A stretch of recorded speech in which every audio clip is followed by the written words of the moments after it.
Han pasado 6 meses, y todavía reviso las tablas del suelo de mi apartamento. Cada noche me arrodillo, apoyo la palma de la mano sobre la madera y espero. Espero la vibración. Esa que late con el mismo ritmo que mi corazón. Y lo peor, lo verdaderamente retorcido, es que soy ingeniero acústico. Tengo 2 títulos en física del sonido. Sé, racionalmente, que la madera muerta no imita un latido. Lo sé, pero después de lo que escuché en aquellas montañas, después de lo que hicieron los árboles, ya no confío en la física. Ya no confío en nada que crezca. Acepté el trabajo en la estación 4 porque necesitaba silencio. Suena pretencioso, ya lo sé, pero era verdad. Soy ingeniero acústico.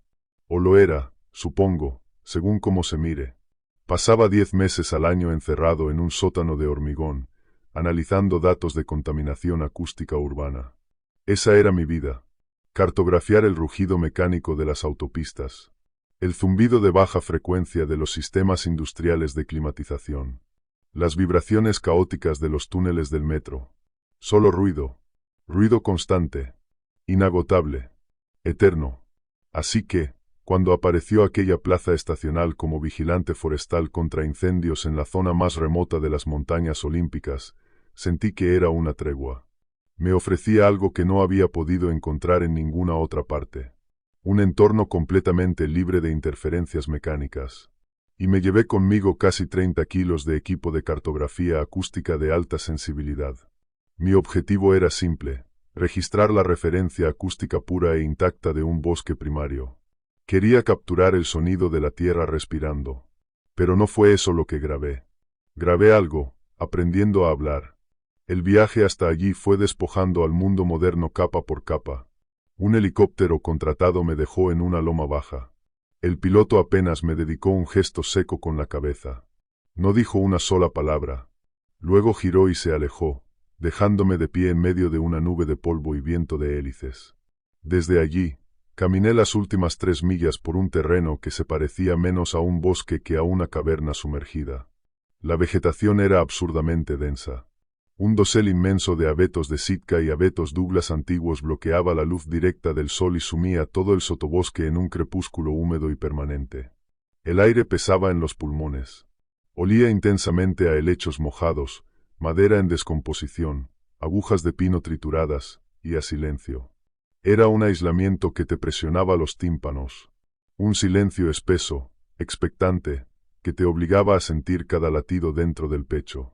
La estación 4 apareció al fin entre la niebla como una frágil caja de cristal flotando sobre la línea de los árboles.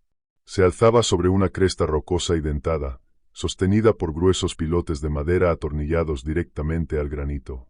Una estrecha pasarela de tablones rodeaba el exterior y ofrecía una vista panorámica interminable de los valles profundos que se abrían en todas direcciones.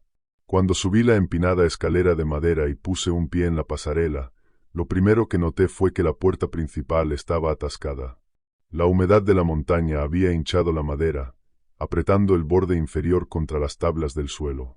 Tuve que embestirla con el hombro para abrirla, arrancándole un chirrido largo y doloroso de madera contra madera. Y, antes siquiera de deshacer el equipaje, saqué mi navaja pesada del bolsillo y pasé 20 minutos rebajando el borde inferior de aquella puerta. Fui arrancando tiras largas y curvadas de veta húmeda hasta que cerró por fin a ras. Entonces el pestillo de latón se deslizó en su sitio con un clic firme, sólido, profundamente satisfactorio. Necesitaba que mi santuario estuviera seguro. Curioso, ¿verdad?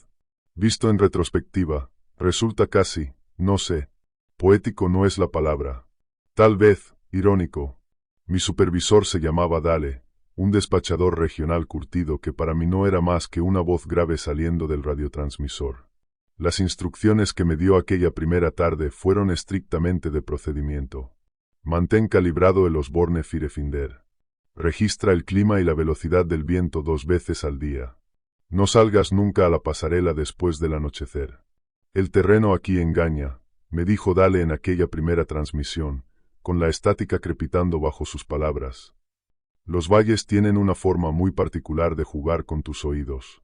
Oyes un derrumbe de rocas y puede parecerte un camión. Oyes el viento cortando el granito y puede sonarte como una persona. Limítate a seguir los protocolos, registrar tus datos y mantener la vista en el horizonte. Estuve de acuerdo, cerré la comunicación y me puse a trabajar de inmediato. Yo no había ido hasta allí solo para buscar humo. Sujeté 4 micrófonos parabólicos de gama alta en las esquinas de la barandilla de la pasarela, orientándolos hacia el denso dosel negro del valle que se extendía abajo. Pasé los gruesos cables aislados por debajo del marco de la puerta y los conecté a una interfaz de audio de alta capacidad sobre el pequeño escritorio del interior de la cabina. La pantalla de mi portátil se iluminó mostrando, en tiempo real, un espectrograma de las bioacústicas del valle. Y durante los 4 primeros días, Dios, los datos fueron hermosos. Hermosos de verdad. El software trazaba la firma acústica del entorno con una precisión milimétrica. Seguí los complejos silbidos melódicos de los zorzales al amanecer. Grabé el roce pesado y rítmico de los ciervos de cola negra avanzando entre la maleza al atardecer. Incluso había logrado registrar el gemido estructural, profundo y antiguo, de la madera asentándose bajo la presión de los vientos de la montaña. Era una base perfecta, armónica, el pulso natural de un ecosistema biológico inmenso. Pero, para asegurarme de que mis micrófonos medían con precisión la distancia y la degradación de cada sonido, tenía que calibrar los sensores todas las mañanas. Al amanecer, abría la puerta de madera que yo mismo había rebajado, salía al aire cortante de la pasarela, me inclinaba sobre la barandilla metálica y proyectaba la voz hacia la línea de árboles. 10, 9, 8, 7, 6, 5, 4, 3, 2, 1. Contaba en voz alta, con un volumen estable y perfectamente medido. Dentro, mi software grababa cada palabra, analizando el tono exacto y la frecuencia de mi voz para establecer una referencia sobre cómo se descomponía el sonido en aquel aire húmedo de gran altitud. Era un proceso simple, matemático, una fuente acústica conocida interactuando con el entorno. Yo le estaba entregando al bosque los parámetros de mi voz para observar cómo devoraba el ruido. Y no tenía ni idea, ni la menor idea, de lo que en realidad estaba haciendo. La anomalía comenzó al anochecer del 5.º día. El sol acababa de hundirse detrás de los picos dentados del oeste, dejando el inmenso valle bajo una sombra violácea y profunda. La temperatura cayó con brusquedad, arrancando una fina capa de niebla blanca de la tierra húmeda. Yo estaba dentro de la cabina cerrada con llave, junto a la pequeña estufa de propano, esperando a que hirviera el agua para el café de la noche. Todo estaba en silencio, salvo por el siseo tenue de la llama azul. «Ayuda». La palabra subió desde el fondo del valle. Era una voz masculina. Débil, pero nítida. Lo bastante clara para atravesar el peso del silencio de la tarde. Me quedé inmóvil. Mi mano se detuvo a unos centímetros del asa de la tetera. Escuché conteniendo la respiración. Afuera, el viento había muerto por completo. El silencio se estiró, denso, espeso, insoportable.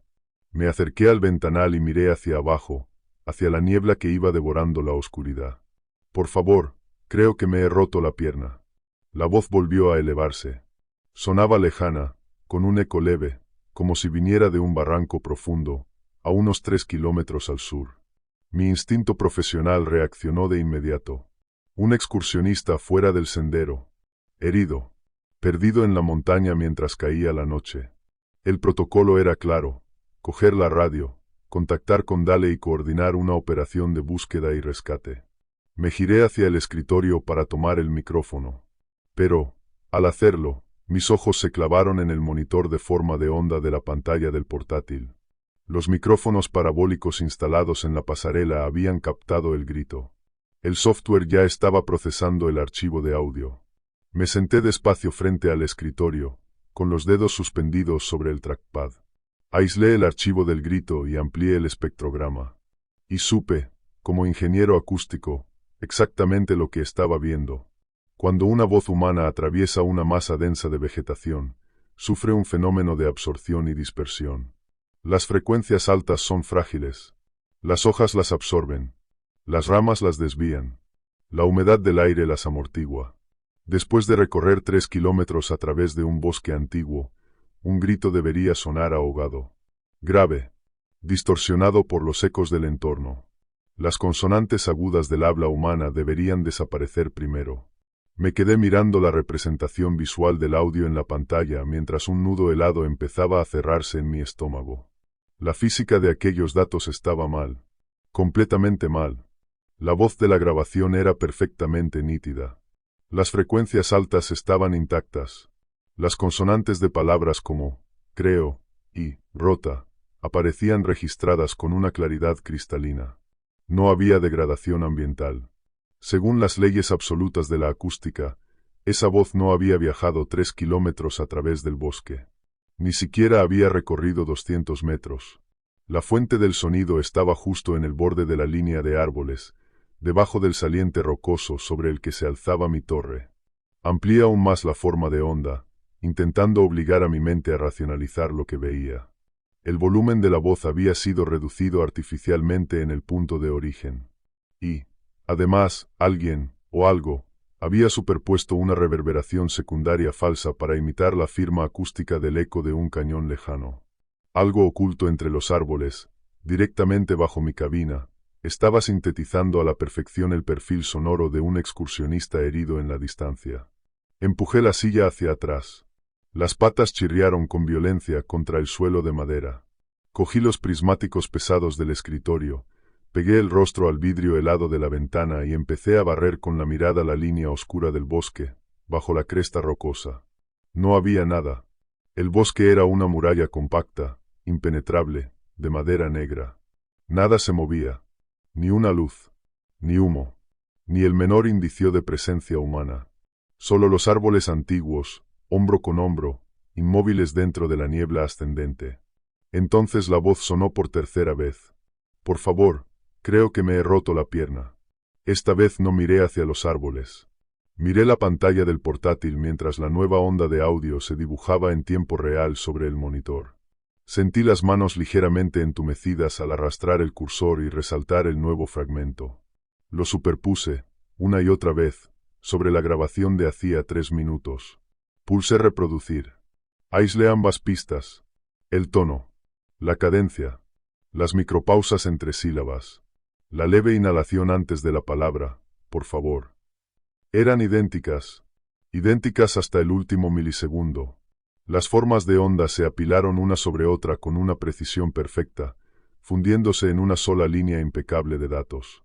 No era una persona repitiéndose.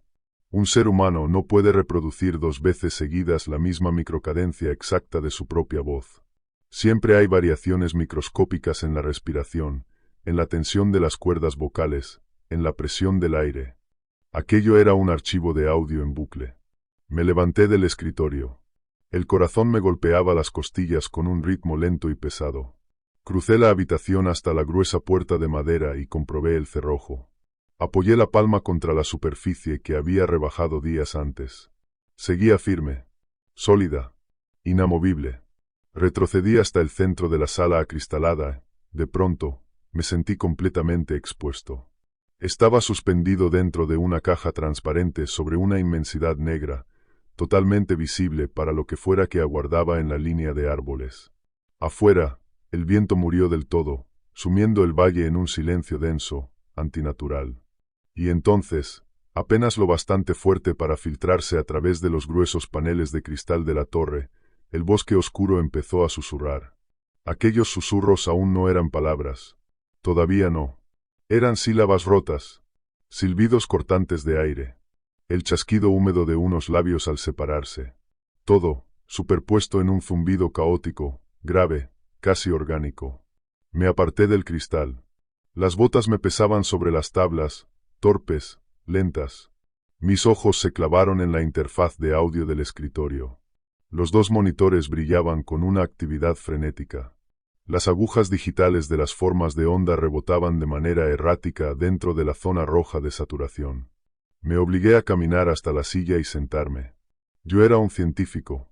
Trabajaba con fenómenos medibles, con datos, con niveles de presión acústica. Si aquel entorno estaba produciendo una anomalía, iba a documentarla, clasificarla y descubrir su origen mecánico.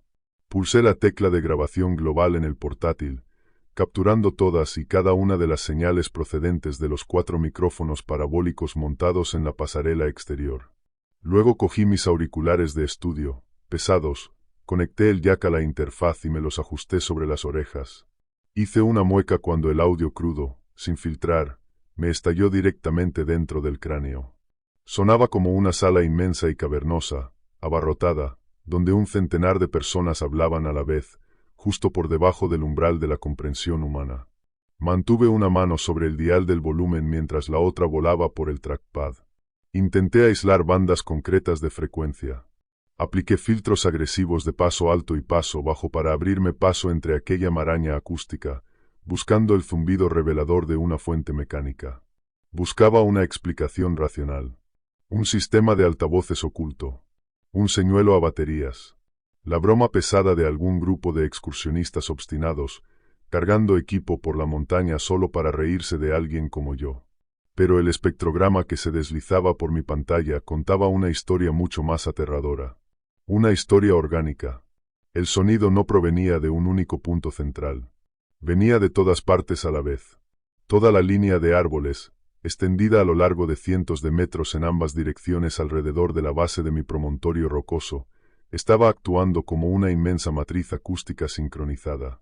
El software dibujó los puntos de origen como una vasta media luna de emisiones superpuestas. Me quedé allí, en la oscuridad, durante horas, con la luz azul y agresiva del portátil bañándome el rostro, mientras escuchaba al bosque probar sus cuerdas vocales robadas. La temperatura dentro de la cabina de cristal descendía de forma constante, pero yo ni siquiera me levanté para encender la estufa de propano. Hacia las 3 de la madrugada, los susurros superpuestos empezaron, por fin, a condensarse en algo reconocible. Era otra vez la voz del excursionista, pero despojada por completo de sus palabras. Solo quedaba el tono, la altura exacta, el temblor preciso de la angustia de aquel hombre, estirado hasta convertirse en un zumbido largo y continuo.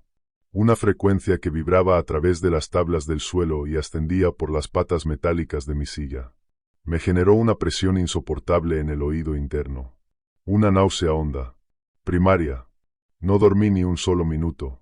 Me limité a observar cómo las formas de onda, verdes y rojas, subían y bajaban en la pantalla, hasta que la primera luz pálida del amanecer empezó a derramarse sobre las crestas dentadas del este. En cuanto hubo suficiente claridad ambiental para distinguir con nitidez los perfiles afilados de los picos olímpicos, alargué la mano hacia la consola principal de radio. Tenía los dedos rígidos, entumecidos por completo, una mezcla del aire glacial de la cabina y de una descarga de adrenalina que mi cuerpo todavía no había sabido procesar.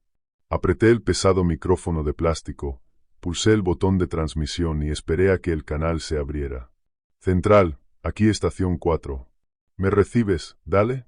Esperé, viendo cómo el segundero de mi reloj de pulsera cruzaba el 12. La radio siseó con una estática espesa, blanca, casi reconfortante. Un sonido normal. Familiar. La clase de interferencia atmosférica que uno espera escuchar en mitad de la montaña. Entonces la voz áspera y seca de Dale atravesó el ruido. Sonaba dolorosamente ordinaria. Buenos días, Russell. ¿Tienes humo que reportar por ahí arriba? No hay humo, respondí, obligando a mis cuerdas vocales a no temblar. Mantuve el tono lo más plano y profesional que pude. Necesito informar de una anomalía acústica severa en mi sector. Anoche tuve un evento de mimetismo vocal. Sonaba exactamente como un excursionista en peligro extremo, pero el perfil de audio era completamente sintético. La proyección venía directamente de la línea de árboles bajo mi torre, no del desfiladero. Al otro lado de la frecuencia cayó una pausa larga, pesada.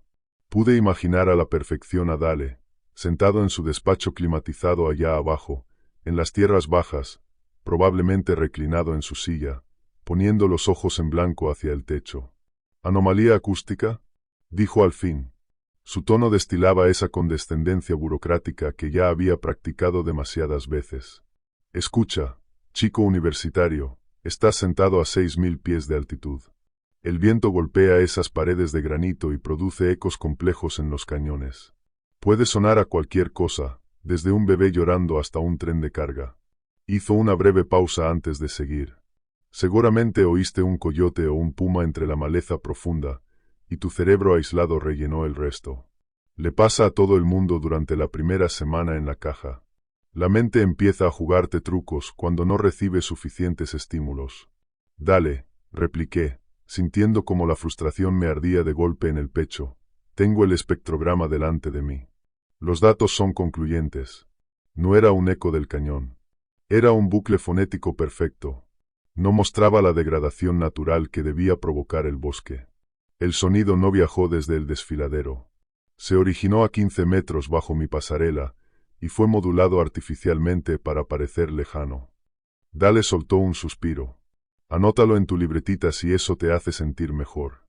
Sonaba irritado, molesto de que yo cuestionara su autoridad. Pero allí abajo no hay nadie, Russell. El sendero del desfiladero sur quedó destruido por deslizamientos hace 3 años. Nadie tiene acceso a ese sector. Limítate a vigilar el horizonte, controla los rayos, y aléjate de la pantalla del ordenador. Estás ahí para detectar incendios, no para inventarte historias de fantasmas. Un chasquido seco. Estación 4, corto. La radio se apagó con un clic brusco y definitivo. Me quedé mirando la rejilla negra del altavoz de la consola, con la mandíbula tan tensa que me dolían los dientes. No lo había entendido. Pensaba que yo era solo otro contratista de ciudad, asustado, viendo sombras entre los árboles. Pero las matemáticas no mentían. Mi interfaz de audio había registrado una realidad física objetiva. Y esa realidad era simple. Había algo ahí abajo, algo capaz de falsificar la voz humana con inteligencia. Pasé el resto de la mañana reforzando físicamente mi entorno. La pesada puerta de madera de la cabina, la misma que apenas el día anterior había rebajado con mi navaja de bolsillo, empezó a parecerme de pronto absurdamente frágil. Comprobé el cerrojo de latón 3 veces. Apoyé todo el peso de mi cuerpo contra la madera para asegurarme de que la placa de cierre resistía. Después recorrí el perímetro interior, inspeccionando con una meticulosidad casi obsesiva los pestillos metálicos de cada una de las ventanas reforzadas. Todo estaba bien cerrado, hermético, pero la transparencia absoluta de aquella habitación no me ofrecía ningún consuelo.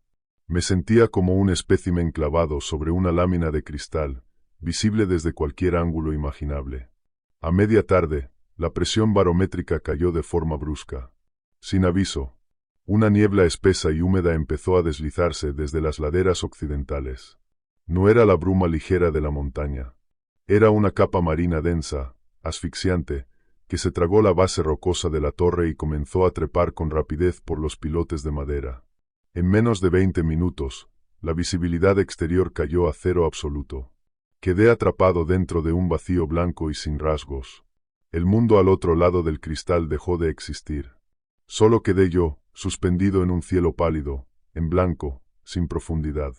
Volví a sentarme ante el escritorio, dándoles deliberadamente la espalda a las ventanas, y abrí los registros de audio en bruto de la noche anterior. Necesitaba averiguar cómo demonios aquel sonido podía amplificarse hasta semejante volumen sin una fuente de energía. Empecé a ejecutar modelos complejos, introduciendo variables ambientales, intentando aislar la frecuencia grave del mimetismo. Y hay algo que hago desde hace años, una costumbre profundamente arraigada desde aquellas noches interminables en los laboratorios de acústica de la universidad. Cuando intento resolver un problema difícil, hablo solo. Si la amplitud está aumentada artificialmente sin una fuente de energía electrónica, murmuré, mientras mis dedos volaban sobre el teclado del portátil, entonces el punto de origen tiene que proyectarse desde una cavidad naturalmente resonante. Me incliné un poco más hacia la pantalla. La lógica era impecable, fría, irrefutable. La geometría tendría que ser perfectamente parabólica para lograr un alcance direccional de ese nivel. Pulsé la tecla Enter y ejecuté el script. Entonces, desde la niebla blanca y espesa que se apretaba contra la ventana de cristal a mi izquierda, una voz me respondió. Si la amplitud está aumentada artificialmente sin una fuente de energía electrónica, el punto de origen tiene que proyectarse desde una cavidad naturalmente resonante. Me quedé inmóvil, las manos suspendidas sobre el teclado, los músculos del cuello tensos hasta endurecerse por completo. La voz era la mía. Mi tono exacto, Mi cadencia exacta, incluso aquella inflexión cansada, frustrada, quebrada por horas sin dormir, era mía. La frase regresó desde la bruma con suficiente fuerza como para atravesar sin dificultad los gruesos paneles de cristal de la cabina. El corazón me golpeó contra las costillas con una violencia repentina, seca, brutal. Una sacudida que me lanzó una oleada de náusea helada al estómago. Yo no había transmitido esa frase. Ni siquiera la había dicho con un volumen suficiente para que se oyera a más de 1 metro del escritorio.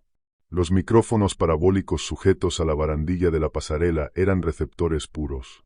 No tenían el hardware necesario para emitir sonido. No había altavoces ahí fuera. Y, sin embargo, mi propia voz, apenas un murmullo, acababa de hablarme desde el aire vacío. Había algo justo al otro lado de la cabina, oculto en la niebla, escuchando hasta mi respiración más débil. La razón exigía una investigación inmediata, metódica.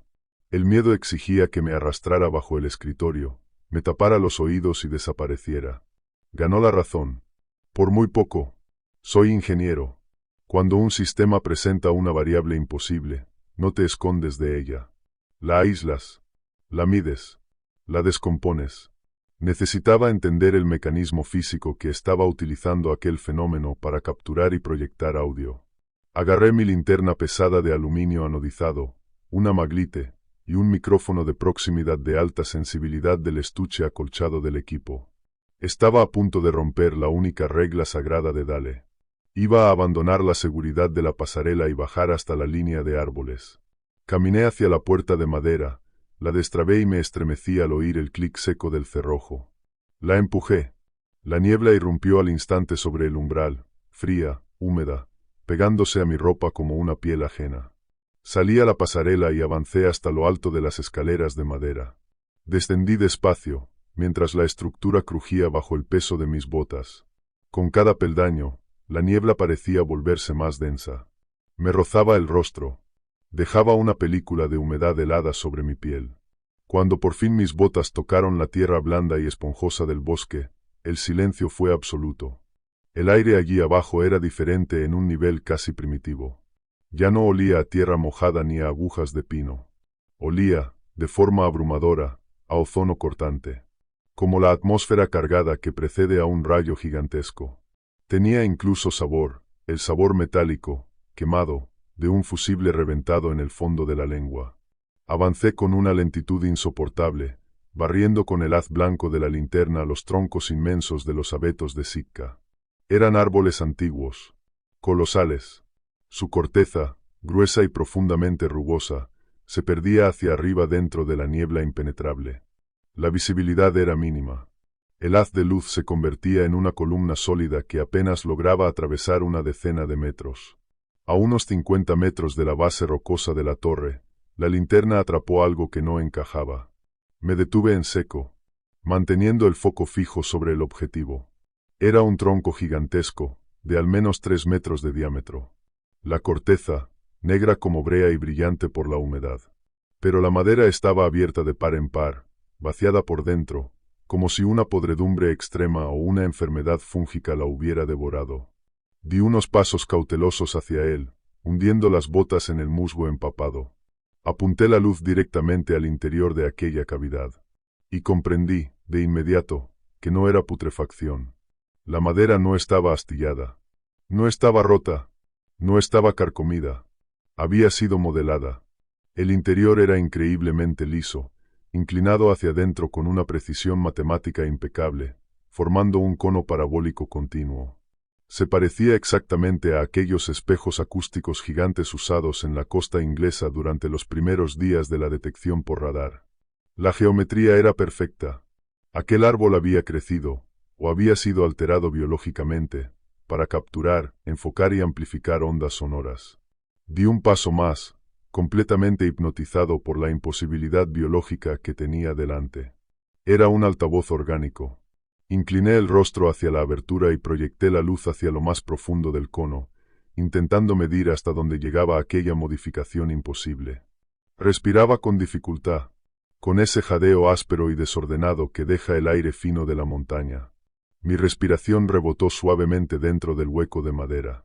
Y, Desde el fondo oscuro del tronco, el árbol respiró de vuelta. Fue una exhalación húmeda. Perfecta. Tenía el mismo ritmo exacto, la misma profundidad, el mismo silbido tenue de mi propia respiración alterada por el pánico. Pero el aire que me golpeó la cara no olía a pino ni a niebla. Olía a carne podrida, a savia fermentada, vieja, corrompida por siglos. Retrocedí a trompicones. El talón resbaló violentamente contra una raíz mojada que sobresalía del suelo. Caí de espaldas sobre la tierra blanda, soltando el micrófono de proximidad en el musgo empapado. Ni siquiera intenté recuperarlo. Un pánico animal, puro, primitivo, secuestró por completo mi sistema nervioso. Me levanté como pude, mientras la linterna oscilaba en mi mano y lanzaba haces erráticos de luz a través de aquella niebla sofocante. Corrí a ciegas cuesta arriba, hacia la forma vaga y amenazante de los pilotes de la torre. Las botas resbalaban en el barro. El olor a ozono era tan intenso que me hacía llorar los ojos y me nublaba la vista. Apreté con fuerza la barandilla húmeda de las escaleras y me impulsé hacia arriba, subiendo los peldaños de dos en dos. Los pulmones me ardían. El corazón martilleaba con un ritmo frenético y doloroso, como si quisiera abrirse paso por mi garganta.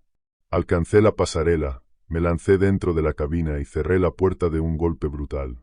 Apoyé todo el peso de mi cuerpo contra la madera y corrí el cerrojo de latón con un chasquido violento. Luego retrocedí, jadeando, sin apartar la vista de la puerta, como si esperara verla astillarse de un momento a otro. La cabina quedó en silencio. La niebla presionaba el cristal por los cuatro costados, una muralla blanca, compacta, que me aislaba por completo del resto del mundo. Intenté controlar la respiración. Intenté obligar a mi mente científica a clasificar lo que acababa de ver. Espejos acústicos biológicos. Cámaras de resonancia parabólica cultivadas en madera viva. Aquello desafiaba todas las leyes conocidas de la botánica y de la física. Implicaba inteligencia. Una adaptación evolutiva diseñada específicamente para manipular el sonido. Y mientras permanecía allí, en el centro de la habitación, temblando bajo el desplome brutal de la adrenalina, la radio de doble vía sujeta a mi cinturón crepitó de pronto. Una ráfaga de estática pesada rompió el silencio. Y después llegó una voz. «Russell, Russell, por favor, tienes que ayudarme». Bajé la mirada hacia la radio en mi cadera. La voz era la de Dale. Su aspereza exacta, su tono exacto, la misma inflexión seca e inconfundible. Pero la transmisión no salía del altavoz de la radio. El aparato estaba completamente mudo. La voz estaba resonando fuera. Retumbaba desde la espesura ahogada en niebla que rodeaba la torre, amplificada por decenas de aquellos troncos huecos, distribuidos a mi alrededor como un sistema de sonido perfecto, una pesadilla envolvente, inescapable. «Russell, por favor». La voz de Dale suplicó desde los árboles oscuros. Nítida. Demasiado limpia. Sin una sola chispa de estática. «Tengo las piernas destrozadas. Tienes que bajar. Ahora».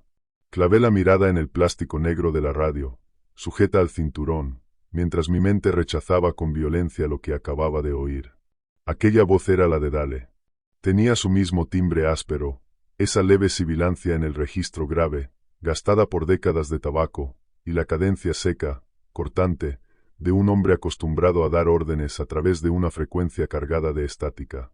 Pero Dale estaba a kilómetros de distancia, sentado en un centro de despacho climatizado, en las tierras bajas de Port Ángeles. Dale no abandonaba su escritorio.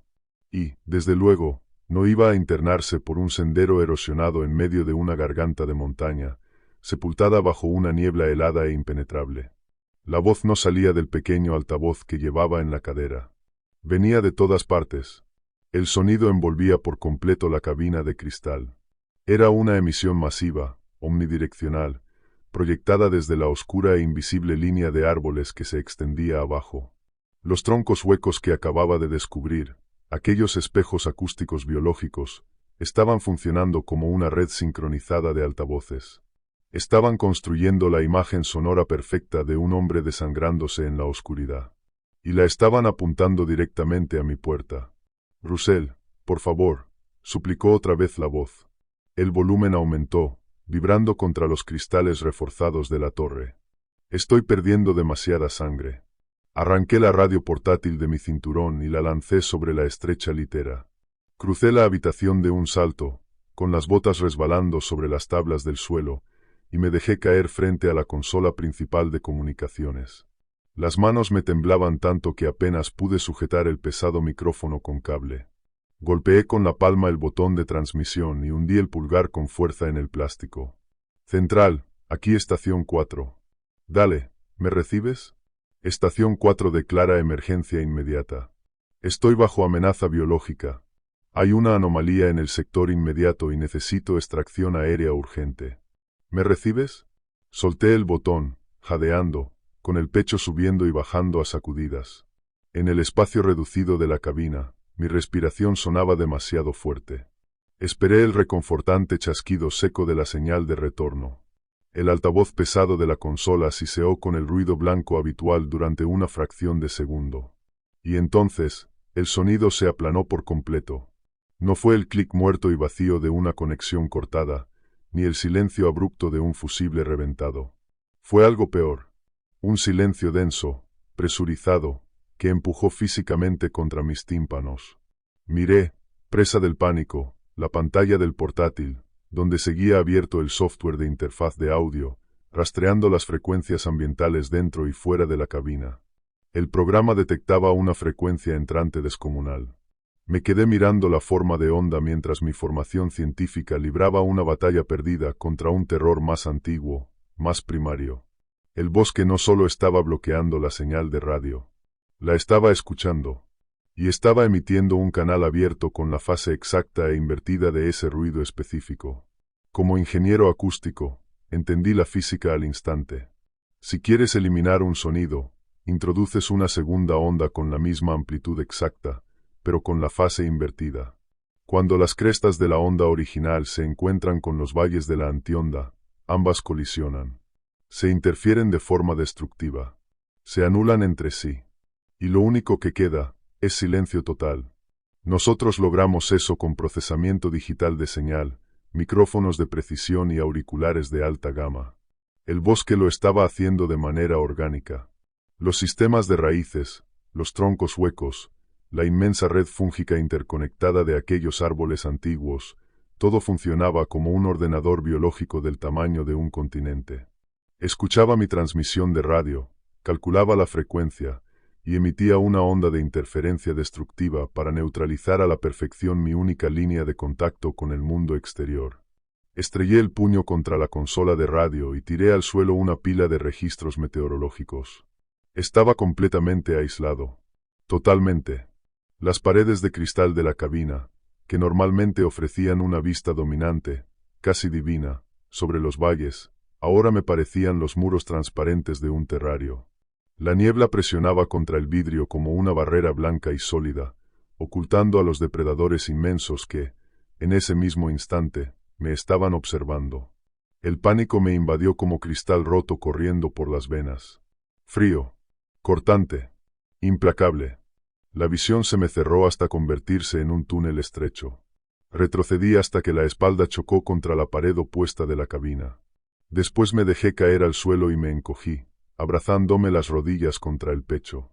La cabina quedó sepultada en un silencio absoluto. El campo de cancelación activa de ruido apagaba incluso el zumbido de la estufa de propano. Me obligué a cerrar los ojos. Me obligué a respirar hondo, aunque el aire me entró en el pecho a sacudidas. No podía permitir que la parte primitiva de mi cerebro tomara el control. Tenía que pensar como un ingeniero. Tenía que mirar aquel entorno como un sistema regido por leyes físicas. Si aquello era un fenómeno biológico, una adaptación evolutiva del bosque, entonces debía de tener reglas. Debía de tener límites. Y, sobre todo, debía de tener una historia. Yo no era la primera persona destinada a aquella torre. Dale ya me lo había insinuado. Había dicho que el aislamiento afectaba a la gente. Escuchan cosas, ven cosas. El servicio forestal llevaba décadas enviando vigilantes a ese mismo punto. Tenía que existir un registro. Me puse en pie de golpe, con las piernas pesadas como plomo, y volví a lanzarme sobre el escritorio. Agarré los tiradores metálicos de los cajones del lado derecho y los abrí de un tirón. bolígrafos, pilas de repuesto, mapas topográficos, rollos de cinta de carrocero, todo salió despedido por la habitación. Caí de rodillas y abrí el cajón inferior. Estaba repleto de viejos libros de registro físicos, encuadernados en lona verde, barata y descolorida, con un olor intenso a moho y papel envejecido. El servicio forestal exigía copias físicas de respaldo de todos los datos meteorológicos y los informes de incidentes, remontándose años atrás. Saqué un puñado de aquellos volúmenes pesados y los dejé caer sobre el escritorio, apartando mi taza de café de un golpe. Empecé a hojearlos con desesperación, buscando las entradas más recientes anteriores a mi llegada. Encontré un cuaderno de hacía 3 años. En el interior de la cubierta, escrito con letras rectas y limpias, aparecía un nombre. Vince. Acerqué la lámpara del escritorio. La luz amarilla y dura cayó sobre las páginas ya amarillentas. Y empecé a leer. Al principio, la letra de Vince era ordenada, contenida, completamente profesional. Registraba la humedad, la dirección del viento, la presión barométrica y el avistamiento ocasional de un oso negro o de un águila calva. Pero, a medida que fui pasando páginas, internándome en los últimos meses del verano de su turno, la tinta empezó a cambiar. La caligrafía se volvió errática. Las letras se afilaron. Se volvieron dentadas. La pluma se hundía con tanta fuerza en el papel que casi lo rasgaba. Las observaciones clínicas de un vigía forestal se transformaron en el diario frenético y aterrorizado de un hombre que estaba perdiendo el control de la realidad. 12 de agosto. La entrada decía: anoche volví a oír el eco del cañón. Sonaba exactamente igual que Sara. Tenía su risa. Esa risa que hace cuando intenta ocultar que está llorando. Se lo comuniqué por radio a Dale. Me dijo que me estoy volviendo loco. Dijo que la altitud me está afectando la cabeza. Pero no había viento. Sin viento no debería existir eco. Pasé la página. Mis dedos dejaron manchas de sudor sobre el papel. 19 de agosto. No es un eco. Hoy bajé hasta la línea de árboles. No debería haberlo hecho. Los árboles no son sólidos. Los viejos, los enormes abetos, están huecos por dentro. Pero no es podredumbre. La madera está lisa. Está moldeada. Una vez leí un libro sobre redes fúngicas, sobre cómo el micelio conecta los sistemas radiculares de todo el bosque, permitiéndoles compartir nutrientes y transmitir amenazas químicas. Pero esto es distinto. Las redes fúngicas de estas raíces tienen una resistividad al flujo increíblemente baja. Están actuando como conductos acústicos. Conectan bajo tierra los troncos huecos. Todo el valle es un gigantesco sistema biológico de megafonía. Y lo están usando. Se me atascó el aliento en la garganta. Vince lo había descubierto, 3 años antes.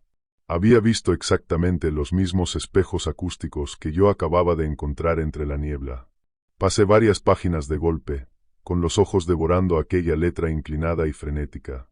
24 de agosto. Hoy los vi cazar. Estaba en la pasarela con los prismáticos. Vi a un gran ciervo de cola negra acercarse al borde de la línea de árboles, justo donde el barranco se desploma.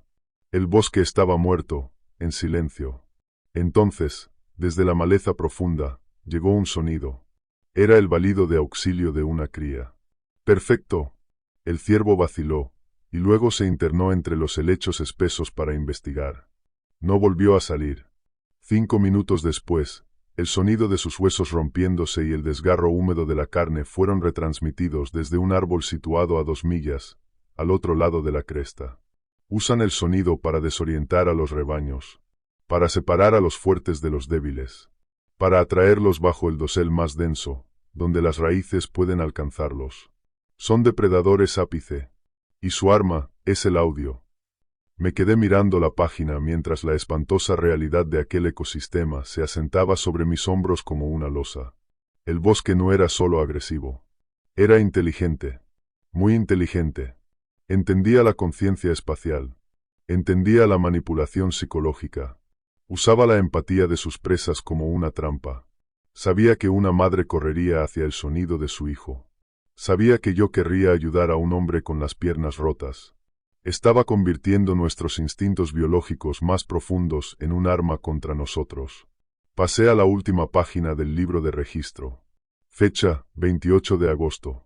No era un párrafo, no era un informe meteorológico, ni una observación. Era una sola frase, escrita con letras enormes, irregulares, que ocupaban toda la página. La tinta negra estaba corrida, manchada con lo que parecían restos secos de sudor o lágrimas. No dejes que aprendan tu voz. Las palabras me golpearon en el pecho como un impacto físico. La sangre se me volvió agua helada. Solté el cuaderno sobre el escritorio. Las manos me temblaban tanto que tuve que aferrarme al borde de la madera para no derrumbarme. La cuenta atrás de calibración. Cada mañana, durante 5 días seguidos, había abierto la puerta, había salido a la pasarela, me había inclinado sobre la barandilla metálica y había proyectado mi voz directamente hacia el dosel expectante del bosque. 10, 9, 8, 7, 6, 5, 4, 3, 2, 1. Yo creía que estaba introduciendo una fuente acústica conocida en el software para establecer una línea base sobre la degradación del sonido. Creía que estaba haciendo ciencia. Pero los espejos acústicos de los troncos, allá abajo, no se habían limitado a reflejar el sonido de forma pasiva. Lo habían estado grabando, analizando, absorbiendo. Yo había permanecido de pie, sobre un pedestal, alimentando a un organismo depredador ancestral con los parámetros exactos de mi voz. Les había entregado mi tono, mi timbre, la microcadencia de mis sílabas, el volumen preciso de mi respiración. Les había dado al bosque los datos acústicos exactos que necesitaba para ubicarme, medir mi capacidad pulmonar, comprender quién era. No solo había anunciado mi presencia, les había entregado el plano de mi propia voz. Y, cuando el peso insoportable de mi arrogancia terminó de caer sobre mí, el coro caótico de voces al otro lado de la cabina se detuvo de golpe. La interrupción fue brutal. Un instante antes, la niebla estaba llena de susurros superpuestos, de súplicas de auxilio, de aquella imitación impecable y limpia de la voz desesperada de Dale. Al siguiente, todo desapareció, como si alguien hubiera accionado un inmenso interruptor biológico. El silencio que vino después era más pesado que el ruido. Denso, expectante, sofocante. Presionó contra los cristales de la torre con un peso casi físico. El campo de cancelación activa seguía funcionando, apagando por completo la acústica ambiental de la habitación, hasta que ya no pude oír nada, salvo el flujo frenético de mi propia sangre, corriendo por las venas del cuello. Me incorporé despacio desde el escritorio. No quería mirar hacia las ventanas, pero me fue imposible evitarlo. Giré la cabeza y encaré aquella muralla compacta de niebla blanca, aplastada contra el cristal principal. Entonces, desde la oscuridad de la línea de árboles, justo bajo la pasarela, una voz habló. No era Dale. No era el excursionista herido. No era aquel susurro caótico. Era mi propia voz. Clara, serena, medida, sintetizada con una perfección obscena, elevándose por el aire húmedo y pesado. 10. Retrocedí a trompicones, hasta que el talón chocó contra la pata metálica de la silla. 9. El segundo número no salió del mismo árbol. Venía de otro espejo acústico, en algún punto más al sur, un poco más lejos. El sonido estaba cambiando de posición. Lo estaban moviendo. 8. Esta vez llegó desde el este. Los árboles se estaban coordinando. Los enormes troncos ahuecados alineaban de forma activa sus conos parabólicos, concentrando la salida acústica como una batería de artillería, todos apuntando directamente a la frágil caja de cristal de mi torre. 7. Miré con desesperación el monitor de forma de onda en mi portátil. El programa, que hasta hacía un momento había permanecido amortiguado por el campo de antirruido, empezó a dispararse. La amplitud de la señal de audio crecía de forma exponencial con cada número. 6. Ya no era solo una voz. Bajo la imitación impecable de mi cuenta atrás de calibración, una inmensa onda de baja frecuencia estaba reuniéndose en los sistemas radiculares. Una vibración profunda, gutural, un zumbido subaudible que avanzaba bajo tierra como una marea subterránea. Las tablas de madera, bajo mis botas, comenzaron a temblar. La pesada taza de cerámica sobre el escritorio empezó a vibrar también, repiqueteando suavemente contra la madera mientras avanzaba, milímetro a milímetro, hacia el borde. El bosque ya no intentaba únicamente atraerme hacia la niebla. Había estudiado mi arquitectura. Había medido la resonancia de mi entorno. Se preparaba para sacudir la torre hasta hacerla pedazos. 5. La voz ya no solo resonaba. Desplazaba físicamente el oxígeno dentro de la pequeña cabina de cristal. El tono cayó una octava completa, antinatural, deformándose a toda velocidad. Dejó atrás la reproducción limpia y exacta de mis propias cuerdas vocales y se convirtió en una vibración profunda y visceral. No era un sonido que escuchara con los oídos. Lo sentía en la raíz de los dientes, en la médula de la mandíbula. Las tablas bajo mis botas dejaron de zumbar. Empezaron a encabritarse, a levantarse y ceder con violencia. Los pesados componentes de latón de los Borne Firefinder, firmemente atornillado a su pedestal en el centro de la estancia, comenzaron a traquetear con furia. Las miras metálicas se desdibujaron ante mis ojos, vibrando en brutal simpatía con la frecuencia que se acumulaba debajo. Observé, paralizado por un horror casi clínico, como la taza de café terminaba por deslizarse del escritorio. Cayó al suelo y estalló en una docena de fragmentos irregulares, lanzando café negro y frío sobre la madera. Vi la cerámica romperse, pero el impacto no produjo sonido alguno. El zumbido ascendente se lo tragó por completo. La cuenta atrás ya no procedía de árboles aislados. Los inmensos espejos biológicos de los troncos huecos habían alcanzado una sincronización perfecta. El sonido era ahora un muro físico, sólido, de presión atmosférica, elevándose directamente desde el suelo del bosque y empujando contra el vientre expuesto de la torre de cristal. La madera estructural que me sostenía en el aire empezó a chillar. Era un chillido agudo, insoportable. El sonido de grandes vigas de soporte siendo retorcidas violentamente contra la dirección natural de su veta. Los enormes pernos metálicos que fijaban los pilotes al lecho de granito gimieron con tanta fuerza que atravesaron sin dificultad los gruesos paneles de cristal de mi refugio. La cabina se inclinó apenas hacia adelante. Apenas. Pero fue suficiente para desplazar de forma aterradora mi centro de gravedad. 3. Entonces, el bosque se quedó en silencio. Un silencio absoluto. Antinatural. Pero no era solo ausencia de ruido. Era anecoico. La desaparición total, espantosa, de cualquier reflexión acústica. Cada sonido ambiental, el roce de las agujas de pino, el crujido de la madera sometida a tensión, el murmullo del viento contra los cristales exteriores, fue devorado al instante por un gigantesco vacío de presión, localizado y brutal. La caída súbita de energía acústica fue físicamente insoportable. Mis tímpanos se hundieron hacia adentro, buscando una presión atmosférica base que ya no existía. Un dolor agudo, punzante, me atravesó el centro del cráneo como si dos picos de hielo me perforaran la cabeza. La náusea me golpeó como un puñetazo en el estómago. Después llegó la visión en túnel.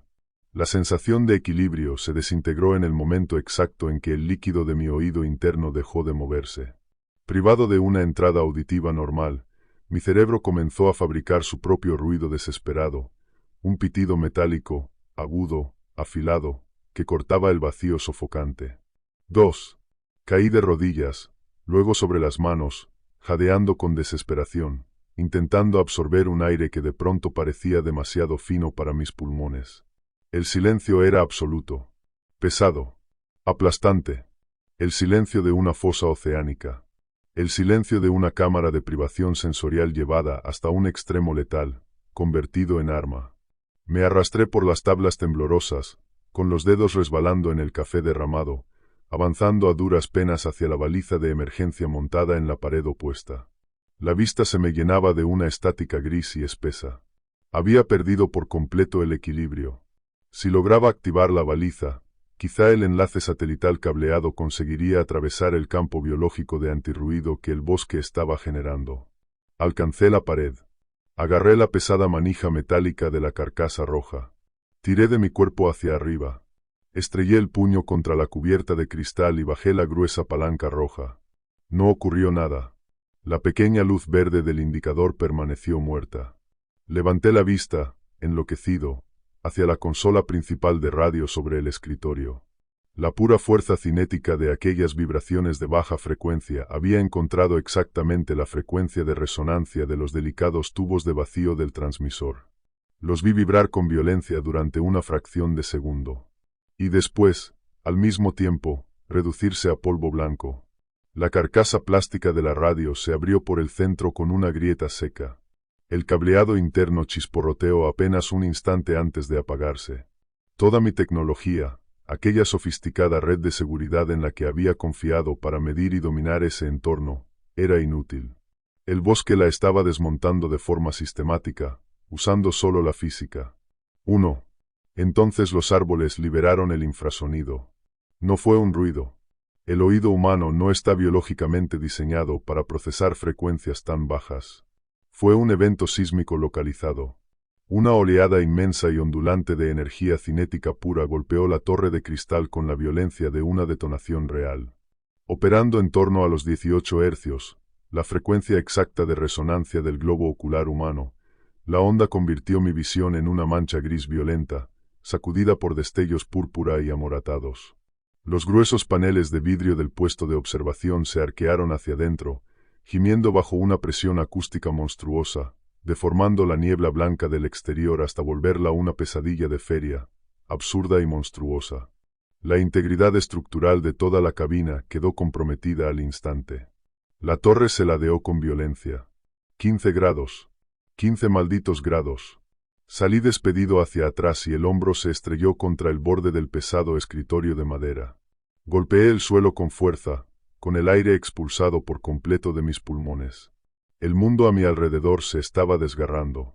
Pero yo no podía oír nada, más allá del pitido que me perforaba el cráneo. Quedé tendido sobre el suelo inclinado, el pecho agitándose, mientras un hilo fino de sangre tibia descendía desde mi fosa nasal izquierda. Y entonces lo vi. Con un horror primitivo, absoluto. La pesada puerta de madera que yo mismo había rebajado el día anterior comenzó a moverse. No la estaban empujando desde fuera. El cerrojo de latón seguía echado. La placa del marco seguía sosteniendo la cerradura en su sitio. Era la propia madera la que estaba reaccionando al infrasonido. La madera muerta estaba despertando. La humedad de la montaña la había hinchado el día anterior. Sí. Pero aquello era otra cosa. La resonancia acústica, intensa y sostenida, estaba obligando a la estructura celular del madero muerto a reorganizarse de forma agresiva. Gruesas astillas húmedas brotaron de la veta barnizada y lisa, retorciéndose hacia afuera como dedos ciegos que tantearan el aire. La madera gimió. Un sonido profundo, doloroso, de reestructuración biológica que no pasó por mis oídos, vibró directamente en la base de la columna. Yo había sacado mi navaja del bolsillo y rebajado el canto inferior de aquella puerta para que encajara a la perfección en el marco artificial de la cabina. Ahora el bosque la reclamaba de vuelta. Las astillas de la base se alargaron con rapidez, exudando una savia densa y lechosa que olía con una intensidad insoportable a ozono cortante y tierra podrida. Las fibras de madera buscaban activamente las tablas del suelo. Se clavaban con violencia en las juntas, intentando echar raíces dentro de la estructura. La puerta no solo se estaba rompiendo por la tensión. Intentaba integrarse con el suelo. Intentaba arrastrar la estructura artificial de la torre de vuelta a la masa biológica del bosque. Los pesados pilotes de madera bajo la cabina temblaban con brutalidad. Podía sentir la resonancia atravesando los pernos. La veta muerta de aquellas enormes vigas de soporte estaba siendo forzada a vibrar por simpatía con la inmensa red viva de raíces que se extendía abajo. El bosque no intentaba simplemente derribar la torre. La estaba digiriendo. Estaba usando resonancia acústica dirigida para descomponer la geometría rígida y artificial de mi refugio, devolviéndola a materia orgánica cruda, flexible, absorbible por la oscuridad del dosel. Intenté incorporarme, pero la náusea feroz y la inclinación extrema de la cabina me aplastaron otra vez contra el suelo. La madera bajo mis manos estaba caliente. Vibraba con una energía cinética aterradora. Entonces un chasquido seco, brutal, atravesó la presión insoportable que me oprimía la cabeza. Miré hacia arriba, con la vista nublada.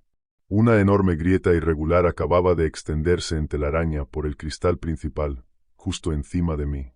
El vidrio reforzado estaba fallando. Y la física no admite compasión. La cabina actuaba en ese momento como una barrera presurizada frente a la inmensa onda acústica exterior. En cuanto el cristal cediera, la presión se igualaría al instante. La fuerza desnuda y brutal del infrasonido inundaría el espacio cerrado de la cabina, y la onda de choque resultante convertiría mis órganos internos en pulpa y reventaría el tejido blando de mi cerebro. Me quedaban menos de 60 segundos. Giré la cabeza, con la mejilla pegada a la madera vibrante, y miré hacia el portátil. Por algún milagro absurdo, el grueso cable negro de alimentación se había enganchado en el filo metálico del escritorio, manteniendo la máquina anclada a pesar de la fuerte inclinación del cuarto. La pantalla seguía encendida. Derramaba una luz azul pálida y dura sobre la destrucción caótica de la cabina. El software de audio ambiental seguía funcionando, obstinado, procesando datos. Estaba rastreando la inmensa forma de onda ondulante del ataque del bosque, dibujando en tiempo real una imagen visual del infrasonido que avanzaba por la tierra. Mi defecto fatal siempre había sido el mismo. La arrogancia. Había llegado a aquella espina montañosa, aislada y remota, convencido de que la lógica humana, las matemáticas y la tecnología sensorial de alto nivel podían medir, clasificar y, al final, conquistar la naturaleza. Había tratado aquel bosque primario como si fuera una variable pasiva dentro de una ecuación acústica sencilla. Creía que solo estaba observando un entorno. Pero la naturaleza no era una variable pasiva. La naturaleza era lógica, la aplicación más pura y despiadada de la física sobre la Tierra. El bosque estaba usando las leyes fundamentales de la resonancia acústica para destruir mi torre de forma sistemática y devorarme. Pero las leyes de la física son absolutamente imparciales. No toman partido. No les importa si eres un ingeniero humano o un antiguo sistema radicular depredador. Y, en la ciencia estricta e inflexible de la acústica, cada onda tiene su contraria. Yo no necesitaba huir del bosque. No podía huir de una onda sonora que estaba licuando la estructura de madera a mi alrededor. No podía esconderme de un organismo que utilizaba la propia tierra como un sistema sincronizado de megafonía. La única manera de sobrevivir a una onda de aquella magnitud era anularla por completo. Necesitaba crear mi propia cancelación activa de ruido. Tenía que lanzar una onda masiva de interferencia destructiva directamente contra los colmillos del ataque del bosque. Me arrastré hacia adelante, clavando las uñas con desesperación en las juntas apretadas de las tablas del suelo. La pronunciada inclinación de la habitación convertía cada centímetro en un esfuerzo físico brutal, insoportable. Mi hombro magullado ardía de dolor, pero el terror puro, desnudo, que incendiaba mi sistema nervioso relegó el sufrimiento al fondo. Me arrastré bajo el pesado escritorio de madera, maniobrando el cuerpo hacia el bastidor de equipos atornillado firmemente a la base del armazón. Las manos me temblaban sin control, resbaladizas por el sudor frío y el café derramado sobre el suelo. Metí la mano en mi bolsa de herramientas de lona abierta. Mis dedos rebuscaron a ciegas entre instrumentos de metal helado hasta encontrar el tacto familiar de la empuñadura engomada de mis pelacables industriales. Los saqué, y me obligué a girar hasta quedar boca arriba. Miré el techo inclinado de la cabina. Justo encima del centro de la habitación estaba montada la sirena de emergencia de la estación, un enorme altavoz industrial de megafonía, un pesado cono de acero gris diseñado para alertar a los excursionistas en los valles remotos de crecidas repentinas o incendios forestales catastróficos. Estaba conectado directamente al generador diésel reforzado de la torre, capaz de producir 130 decibelios de ruido puro, brutal, ensordecedor. Era un arma acústica de fuerza bruta, diseñada específicamente para atravesar interferencias atmosféricas severas y follaje denso. Entonces, otro crujido seco y aterrador atravesó la pequeña habitación, lo bastante fuerte como para perforar el zumbido de mis oídos. Giré la cabeza hacia la ventana principal. La grieta en forma de telaraña se había expandido de manera monstruosa. El grueso cristal de seguridad empezaba a abombarse hacia adentro, volviéndose de un blanco lechoso y opaco bajo aquella inmensa presión atmosférica. Al mismo tiempo, la pesada puerta de madera por fin perdió su integridad estructural. El cerrojo de latón se arrancó por completo del marco. El metal grueso se retorció y se desgarró como si fuera simple papel de aluminio. La madera empezó a abrirse hacia atrás, mientras nuevas astillas enraizadas desgarraban la puerta desde dentro hacia afuera, abriendo lentamente la cabina a la niebla oscura y expectante de los árboles. Tenía que actuar de inmediato. El plan era puramente teórico y absurdamente peligroso, pero era la única opción que quedaba. Tenía que redirigir los datos acústicos en tiempo real desde la interfaz de mi portátil hasta el amplificador de emergencia del sistema de megafonía. Tenía que usar el software para invertir digitalmente la fase de la onda entrante exactamente 180 grados. Y después tenía que disparar aquel antirruido de vuelta contra el bosque, al volumen máximo. Si ambas ondas colisionaban con precisión perfecta, la interferencia destructiva rompería los espejos biológicos y quebraría la resonancia. Si fallaba aunque fuera por una fracción de segundo, la amplificación acústica combinada dentro de la cabina cerrada me mataría al instante. Alcé la mano y agarré la pesada tapa metálica de acceso en el lateral de la unidad amplificadora, montada sobre el escritorio. El metal vibraba con tanta violencia que me quemó las yemas de los dedos. Aún así, me aferré con toda la fuerza que me quedaba, y tiré de ella con un violento tirón. La tapa salió despedida, dejando al descubierto el grueso cableado de cobre enrollado en el interior de la carcasa. La niebla al otro lado de la puerta desgarrada pareció oscurecerse. Los troncos huecos de la arboleda estaban alterando activamente su resonancia, preparándose para el empuje final, el golpe catastrófico que rompería el cristal y arrastraría la torre hasta la copa del bosque. Apreté las cuchillas del pelacables alrededor del grueso recubrimiento negro del cable de audio principal. Rechinando los dientes contra la presión aplastante que me taladraba el cráneo, apreté. Las mandíbulas de acero mordieron con fuerza la funda de goma. Mis manos resbalaban, cubiertas por una mezcla fría y viscosa de sudor provocado por la adrenalina y el café tibio que se había extendido sobre las tablas inclinadas. Forcé la mandíbula, bloqueé las muñecas y cerré los mangos con cada gramo de fuerza que aún quedaba en la parte superior de mi cuerpo. La goma resistió durante un segundo terrible, insoportable. Luego cedió por fin, partiéndose con un chasquido sordo. Tiré de la herramienta hacia atrás, arrancando unos 5 centímetros de aislamiento y dejando expuesto el cobre crudo y deshilachado que había debajo. El cobre desnudo brilló débilmente bajo la luz azul pálida de la pantalla del portátil. Parecía absurdamente frágil. Apenas unos cuantos hilos finos de metal conductor. Y, aún así, era la única barrera entre yo y el gigantesco organismo biológico que estaba digiriendo mi torre. Sobre mi cabeza, la ventana principal lanzó otro crujido agudo y espantoso. El sonido quedó amortiguado por el campo de cancelación activa que el bosque estaba generando, pero sentí la vibración de la fractura recorrer el escritorio de madera y clavarse en mis omóplatos. La telaraña de la rotura se expandió todavía más. El grueso cristal reforzado ya no estaba plano. Se arqueaba violentamente hacia adentro, volviéndose blanco, lechoso, opaco, mientras la estructura molecular del panel se doblaba bajo la inmensa presión atmosférica de la onda infrasónica de baja frecuencia emitida por el bosque. En cuanto ese cristal terminara de romperse, el vacío acústico presurizado dentro de la cabina se igualaría al instante con la devastadora energía cinética del exterior. La onda de choque resultante reduciría mis órganos internos a pulpa antes siquiera de que pudiera procesar el sonido. Tenía que moverme más rápido. La inclinación de 15 grados de la cabina comprometida convertía cada movimiento en una batalla cruel contra la gravedad.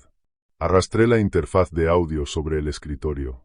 Las patas de goma chirriaron con fuerza sobre la madera barnizada. Era una caja pesada de aluminio profesional, llena de convertidores digitales de alta gama. Busqué frenéticamente el panel trasero, dejando que mis dedos recorrieran la hilera de salidas hasta encontrar los canales principales izquierdo y derecho. Saqué de la bolsa un cable auxiliar de jack grande. Las manos me temblaban tanto que fallé 2 veces al intentar introducirlo. La punta metálica raspó inútilmente contra el chasis de aluminio. Me obligué a tomar una respiración corta y temblorosa. Sujeté mi muñeca derecha con la izquierda y empujé el conector dentro del puerto. Encajó con un clic. Tomé el otro extremo del cable, saqué mi navaja pesada de bolsillo y cerré sin piedad el conector metálico, pelando los conductores hasta dejar al descubierto sus hilos de cobre. Ahora tenía 2 juegos de cableado desnudo. Uno estaba conectado directamente a la gigantesca sirena industrial de emergencia montada en el techo de la torre, una bestia acústica creada para lanzar 130 decibelios de ruido bruto a través de kilómetros de valles remotos. El otro estaba conectado a la interfaz de audio del portátil. Miré por encima del hombro hacia la pesada puerta de madera. Estaba cediendo por completo. El cerrojo de latón había saltado entero del marco. La placa metálica se retorcía y se desgarraba como una lámina de chatarra abandonada. Pero la puerta no solo se estaba rompiendo por la tensión física. Estaba sufriendo una regresión biológica violenta, monstruosa. La madera lloraba una savia lechosa y ácida que olía intensamente a ozono y tierra podrida. Las nuevas astillas enraizadas estaban desgarrando la puerta barnizada desde dentro, abriéndola en tiras gruesas, húmedas, vivas. A través de la abertura cada vez más ancha, veía la niebla blanca, densa y asfixiante de la línea de árboles. La oscuridad dentro de aquella bruma parecía palpitar. Los troncos huecos de los antiguos abetos de Sitka alteraban su resonancia física, preparándose para el empuje final, el golpe definitivo que haría estallar la cabina. Volví la mirada hacia el portátil. Por algún milagro absoluto, el grueso cable de alimentación seguía enganchado en el borde afilado del escritorio, manteniendo la máquina sujeta en su sitio. La pantalla vibraba con tal violencia que los píxeles se emborronaban unos sobre otros, creando un efecto fantasmal y arrastrado sobre la interfaz. Apoyé la mano izquierda, plana, sobre el teclado para estabilizar el portátil, y con la derecha forcé el trackpad. El software de audio ambiental seguía en marcha, terco, procesando la avalancha de datos acústicos que entraba sin descanso desde los micrófonos parabólicos montados en la pasarela. En la pantalla, la representación visual del ataque del bosque lo dominaba todo. Una montaña roja, inmensa y ondulante. Una ola continua de infrasonido, de frecuencia tan baja que parecía arrastrarse por la tierra misma, atravesando los cimientos de la torre y haciéndolos vibrar desde dentro. Arrastré el cursor por la pantalla. Se sentía como empujar una roca enorme a través de barro espeso. Mi motricidad fina se estaba desmoronando a toda velocidad bajo el estrés fisiológico brutal de aquel vacío de presión. Navegué hasta el canal maestro de salida del programa. Encontré la cadena de procesamiento en tiempo real. Toda mi supervivencia dependía de una sola ley fundamental de la física. El principio de la interferencia destructiva. Si tomas una onda sonora, la duplicas y le inviertes la fase exactamente 180 grados, las crestas de la nueva onda encajan a la perfección con los valles de la original. Y cuando colisionan, se anulan entre sí. Neutralización matemática absoluta. El bosque estaba usando ese mismo principio para bloquear mi señal de radio. Yo estaba a punto de usarlo para romper sus espejos acústicos. Dejé el cursor suspendido sobre el pequeño interruptor digital etiquetado como invertir fase. Hice clic. Al instante, la enorme forma de onda roja en la pantalla se volteó por completo. Ahora el software estaba tomando el zumbido entrante de baja frecuencia del bosque, dándole la vuelta y enviando ese antirruido destructivo directamente al canal maestro de salida. Pero aún quedaba un último obstáculo. Uno mecánico. Uno aterrador. El sistema de megafonía estaba conectado por cable al generador diésel reforzado de la torre y había sido diseñado con un seguro de protección. Necesitaba un circuito eléctrico cerrado y continuo para activarse, precisamente para evitar una descarga accidental que pudiera dejar sordo a un vigía. En mi desesperación por acceder al cableado, había pasado por alto por completo el relé de seguridad. El circuito seguía abierto. La única forma de emitir el antirruido era conectar la señal manualmente. Tenía que sujetar físicamente los cables de cobre pelado del amplificador del sistema de megafonía contra los cables de cobre pelado de mi interfaz de audio.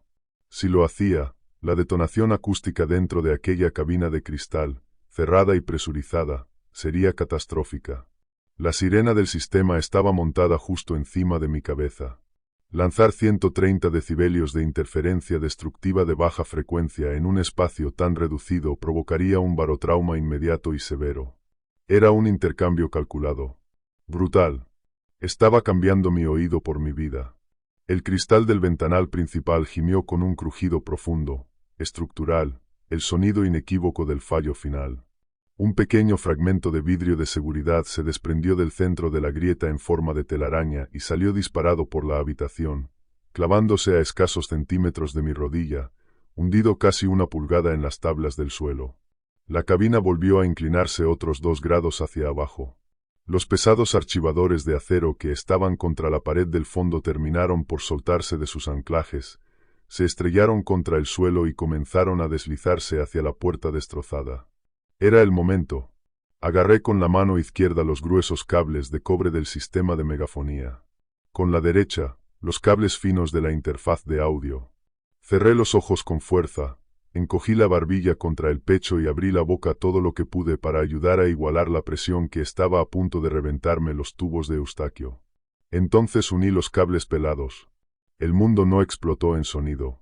Explotó en una luz blanca, cegadora. La colisión de aquellas 2 ondas acústicas monstruosas no fue algo que mi cerebro pudiera procesar como audio. Fue una detonación atmosférica física. El aire dentro de la pequeña cabina de cristal se comprimió de golpe hasta adquirir la densidad del hormigón, y luego se expandió hacia afuera con una violencia absoluta. La frecuencia invertida de mi antirruido se estrelló directamente contra el infrasonido entrante del bosque a 130 decibelios. La onda de choque resultante fue devastación pura. Todos y cada uno de los paneles de vidrio reforzado que quedaban en la torre estallaron al mismo tiempo. No se rompieron. Se atomizaron. Salieron despedidos hacia afuera convertidos en 1 millón de fragmentos brillantes, afilados como cuchillas, que desaparecieron en la niebla blanca y espesa. Un dolor más agudo, más total que cualquier cosa que hubiera sentido en mi vida me atravesó ambos oídos como si me clavaran 2 hierros al rojo vivo directamente en el centro del cerebro. La presión del aire me lanzó violentamente hacia atrás. Mi cuerpo se levantó por completo del suelo. Salí despedido a través del espacio donde antes había estado la ventana principal, y mi chaqueta gruesa se enganchó con fuerza en el marco metálico dentado. La tela se desgarró, pero el impulso me devolvió hacia adentro, y me estrellé brutalmente contra el suelo deformado e inclinado de la cabina. La visión se me apagó por completo, sustituida por un remolino caótico de estrellas plateadas. Me quedé allí tirado, clavado contra la madera, completamente paralizado por el shock fisiológico del barotrauma. Un líquido espeso y caliente empezó a deslizarse al instante por los lados de mi cuello, empapando el cuello de la camisa. Pero la presión invisible y aplastante de mi pecho había desaparecido. Abrí los ojos. Parpadeé una y otra vez contra el vértigo que me hacía girar el mundo. La niebla entraba directamente en la cabina abierta, fría y húmeda, arrastrando consigo el olor metálico y cortante de los tubos de radio destruidos y del diésel derramado del generador exterior. Y entonces lo sentí. No lo oí, porque mi audición había desaparecido por completo, reemplazada por un pitido electrónico agudo y continuo que cubría toda mi conciencia. Pero sí lo sentí. A través de las tablas del suelo. Afuera, en la línea oscura de árboles bajo la torre, el bosque estaba gritando. No era una voz humana. No era la imitación de Dale, ni la del excursionista herido, ni la de mi propia cuenta atrás pronunciada con una calma prestada. Era otra cosa. Una vibración horrible, desgarradora, catastrófica. El estallido simultáneo de 1000 gigantescos espejos acústicos biológicos haciéndose pedazos al mismo tiempo. Los troncos huecos de los antiguos abetos de Sitka se estaban abriendo de lado a lado bajo la fuerza colosal de la interferencia destructiva. Sus cavidades parabólicas, cultivadas con una precisión imposible, estaban siendo reventadas desde dentro por el bucle de realimentación acústica que yo había obligado a tragarse. Pude sentir los impactos atravesando la roca madre cuando aquellos árboles enormes, con la integridad estructural destruida por la explosión de sus cámaras de resonancia, comenzaron a inclinarse y a precipitarse hacia la garganta profunda. Los pilotes de madera bajo mi cabina dejaron de temblar. La resonancia simpática, violenta, murió por completo. Giré la cabeza despacio, luchando contra una oleada feroz de náusea. Miré la pesada puerta de madera. Las astillas gruesas y húmedas que habían estado escarbando con saña en las tablas del suelo se habían detenido por completo. La savia lechosa y ácida dejó de fluir. La madera simplemente se desplomó contra el marco de la puerta, volviendo de inmediato a ser madera muerta, inerte, ordinaria. La sobreescritura biológica se había roto. Permanecí horas enteras tirado en el suelo de la cabina en ruinas. No intenté ponerme de pie. No intenté alcanzar el botiquín. Solo me quedé allí, en el aire helado de la montaña, mirando el techo metálico desnudo, donde la sirena de emergencia del sistema de megafonía seguía soltando un hilo tenue de humo. Los cables de cobre se habían fundido entre sí en una masa negra y chamuscada. El pitido agudo dentro de mi cráneo no se desvaneció ni un instante. Era un recordatorio mecánico, constante, del precio físico de seguir con vida. Con el tiempo, la espesa capa marina empezó a disiparse. El sol asomó por las crestas del este, derramando una luz dorada, pálida y débil, sobre el interior destruido de la torre. La claridad atrapó los millones de diminutos fragmentos de vidrio esparcidos por el suelo y los hizo brillar como hielo triturado. Me obligué a incorporarme. El vértigo fue inmediato y salvaje. La habitación entera se inclinó dentro de mi visión. Apoyé ambas manos en las tablas para estabilizarme. Me toqué un lado de la cabeza. Cuando aparté la mano, mis dedos estaban cubiertos de sangre oscura, espesa, seca. Ambos tímpanos se habían roto de forma severa. Me puse de pie poco a poco, apoyándome con todo el peso del cuerpo en el borde del escritorio de madera. La interfaz de audio estaba muerta. La pantalla del portátil, completamente negra. La batería se había agotado por entero. Miré a través de los marcos metálicos vacíos y dentados donde antes habían estado las ventanas. El paisaje que se extendía abajo parecía una zona de guerra. Docenas de árboles antiquísimos yacían partidos y desplomados, con los troncos abiertos dejando al descubierto las cavidades oscuras y huecas que escondían dentro. La copa del bosque había quedado rasgada, permitiendo que la luz del sol tocara el suelo por primera vez en siglos. Era una devastación absoluta. Silenciosa. No había voces. No había zumbido. No había vacío de presión. El bosque volvía a ser solo un bosque. Madera, tierra y materia orgánica en descomposición. No recogí nada. Dejé los caros micrófonos sujetos a la pasarela. Dejé el portátil destrozado sobre el escritorio. Dejé los viejos libros de registro de lona verde esparcidos por el suelo. Bajé con cuidado las empinadas escaleras de madera, mientras mis botas crujían sobre el vidrio roto que cubría la pasarela. La caminata de salida fue un purgatorio surrealista y completamente silencioso. Recorrí las 3 millas hasta el punto de extracción del helicóptero sin mirar una sola vez por encima del hombro. La vegetación densa, que apenas el día anterior había parecido opresiva y depredadora, ahora se sentía completamente pasiva. Vi un pequeño ciervo de cola negra junto al borde del sendero. Me observó con sus ojos grandes y oscuros, indiferente a mi presencia, y luego se deslizó en silencio entre los helechos. El ecosistema se había reiniciado. El depredador ápice había quedado temporalmente ciego y sordo. Su arma principal, destrozada. Yo no era más que un hombre caminando entre árboles, completamente ignorado por el mundo natural. El piloto de extracción tardó 2 horas en llegar después de que disparé una bengala manual desde la loma inferior. No pude oír el golpe pesado de los rotores cuando el helicóptero descendió. Solo sentí la vibración rítmica, poderosa, en el pecho, y vi el polvo levantarse alrededor de mis botas. El piloto me miró una sola vez, la sangre seca pegada a ambos lados del cuello, la chaqueta desgarrada, la cara blanca de shock. Y me metió en la cabina sin hacer una sola pregunta. Pasé 2 semanas en una unidad especializada en audiología de un gran centro médico de Seattle. Los médicos estaban desconcertados por la magnitud del trauma. Me dijeron que los delicados huesecillos del oído medio habían sido violentamente desplazados y que las membranas timpánicas estaban profundamente cicatrizadas. Había sufrido una pérdida auditiva permanente, profunda, tanto sensorial como neural, en las frecuencias altas y bajas. En la práctica, soy sordo para casi todo lo que quede fuera de una estrecha y turbia franja de sonido medio.